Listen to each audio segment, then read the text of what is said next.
at university, I had 3 housemates that were Warcraft addicts as well. 9 to 5 university, 6 to sort of like 2 in the morning. Wow. I'll do crap. Just to let you know, I literally just pressed record there because I want. That's no problem. I wanted this to be more of a natural thing than just me going, oh, I've got 50 questions written down. I've got no questions written down. Good.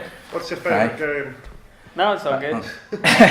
Well, I see you've got 2 badges. You either robbed somebody or you've got 2 subscriptions to Loot Crate.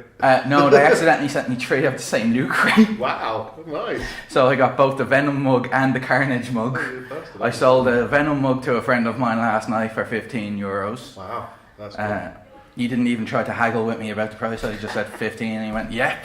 Free money? He actually cosplays as Venom. And oh wow! Yesterday, did you see the guys in the Predator cosplay? Yeah, I got a photo with them. He was the bigger guy in the cosplay. Oh, so he like poked me pretty much. He's the one that bought the Venom mug from me. I sold one of the wooden Joker figurines from him because you don't need 3 of that. It doesn't matter how into Batman you are. Yeah. 3 of the exact same guy. You don't need it. If you had 3 interchangeable heads, I wouldn't have sold them. I would have just gone, each one of the heads is up there on a body. This is perfect. I sold the what's it called? The little car. The one from Supernatural, is it? Yeah, Supernatural. Yeah, I'm planning to give it to a friend of mine in January as a late Christmas present. She's obsessed with Supernatural. They're worth a lot. Yeah. They're worth a lot. I don't sell things to make. No, do I? Normally, I sell it because I give my Loot Crate to kids. It's something I don't need or want. Yeah. I'll give it away to somebody if it's really sell it good, to someone. I'll keep it. Otherwise, I'll give it to friends' kids. I gave 2 of the aprons away to friends. I've actually got the one that I gave to a friend this weekend in my bag because he forgot it in my hotel room. So I'm going to give it back to him in the trade hall later and go, here's your apron. Why not? Get back in the kitchen. Thank God he's a guy, because if I try that with a girl, you know yourself. Yeah. This country, you're murdered for even joking about stuff like that with girls. Yeah. What do you mean get back into the kitchen? On the floor, dead. Make me a sandwich. So I was actually looking at the Loot Crate stuff. They have the Mass Effect one coming out, don't they? Pretty soon. Hopefully, yeah. They're going to Fallout 4 one coming. They're starting a new version of Loot Crate that is specifically anime stuff.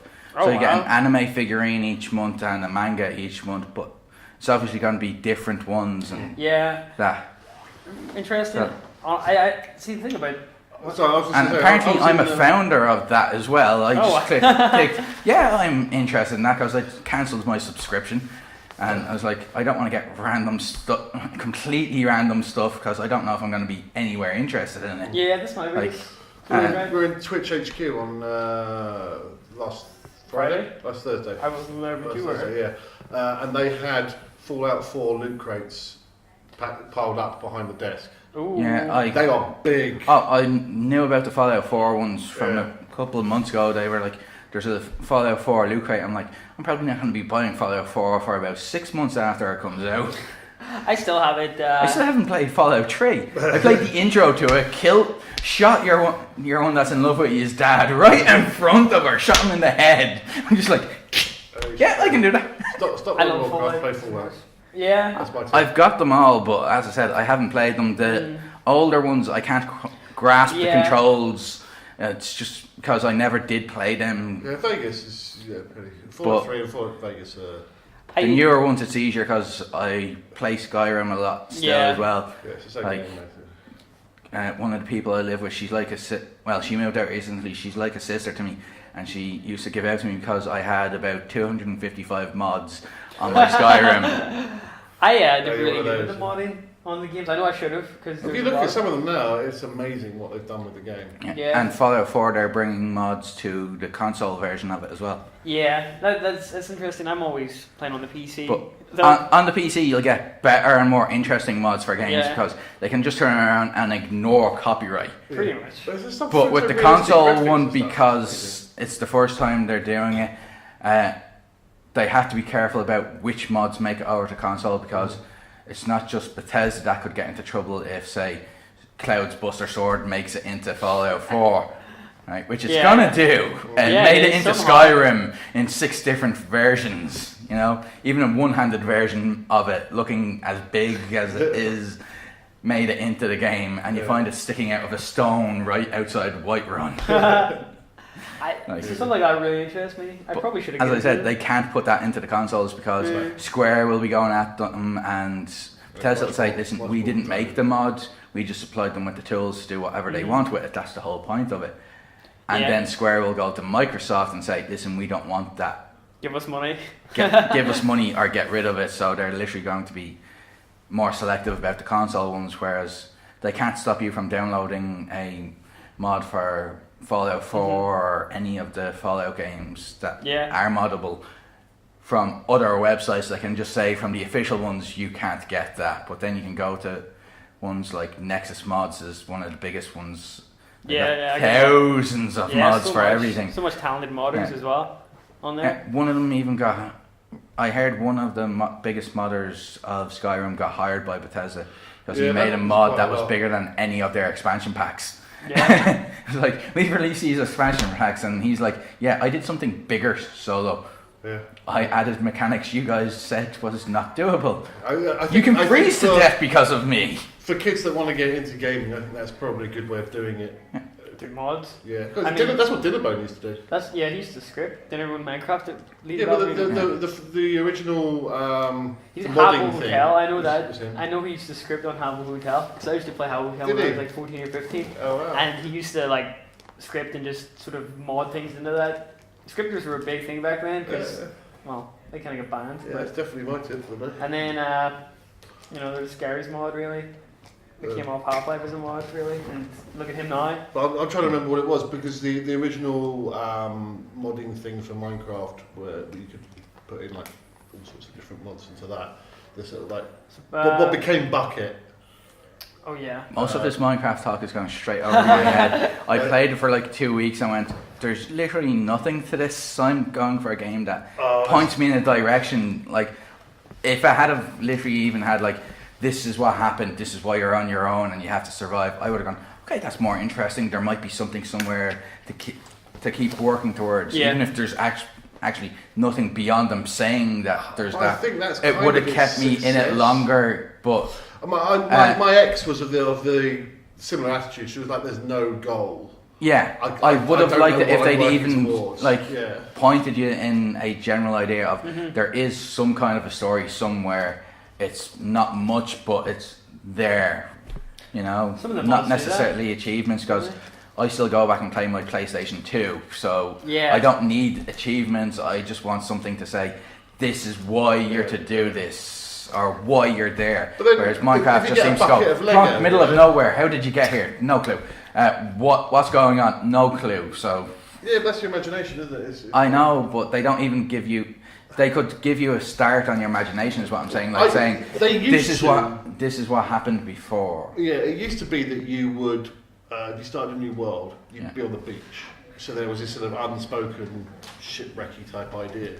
But they've not do that anymore. So they did introduce an ending to it, didn't they? Eventually, which is just this big long. The dragon, that's true. Yeah, but the Ender Dragon.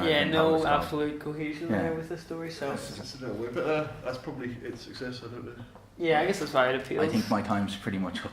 Is it? Do you have more questions? No, we were just chatting. Like, as I said, I wanted things to be a little bit more natural than just coming in with a load of questions kind of thing. That's why I asked you if I could interview. Was there anything else you need before we go? Just to ask one question.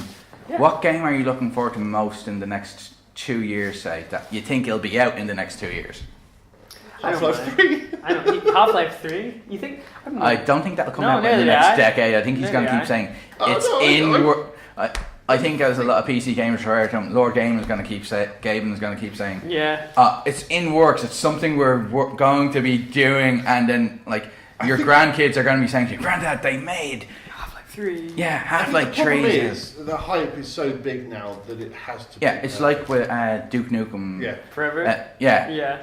Good game, but they hyped it up so much. We waited 16 years for the sequel, and then they go, here's a mediocre game, Yeah, well, it wasn't mediocre, it was just mediocre compared to what we expected after 16 years of being in development. You expected something to come along and go, Halo, eat it. And they did say Halo, eat it, but it wasn't as good as some of the Halo games were.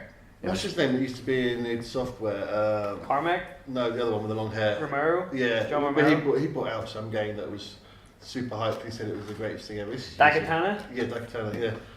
And it Yeah, I know. was shite. There's an advert. Hype that's is the worst thing for anything. Like Yeah. with the Godzilla movie years ago, hype destroyed it. You because, really have the balls to Yeah. be behind that. Yeah. hype is killing off the original Final Fantasy VII game, because whenever a fanboy talks about it, they hype it up so Oh, much, yeah.